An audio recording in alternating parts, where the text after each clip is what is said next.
继续来讲，台湾就特别进入到超高龄的社会咯。讲到2025年，65岁以上的人口将会超过20%。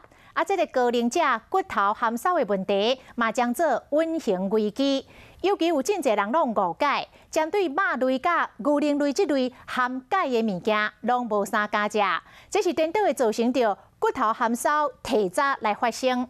营养师的建议，要在多方面来摄取钙质，才会当顾咱的骨本。骨质疏松可能比癌症和心脏病更可怕。到底有多恐怖？59岁谢女士感受真深，当初干那跋倒尔，就变成严重的骨折。骨折伫30岁时是高峰，35岁了后就会慢慢减弱。骨折愈脆弱，人就愈虚弱。在停经后的妇女，每3位妇女会有1位，60岁以后的男性也会发生这个骨质减少、骨质疏松的情况。台湾人的行动力出现隐形的危机。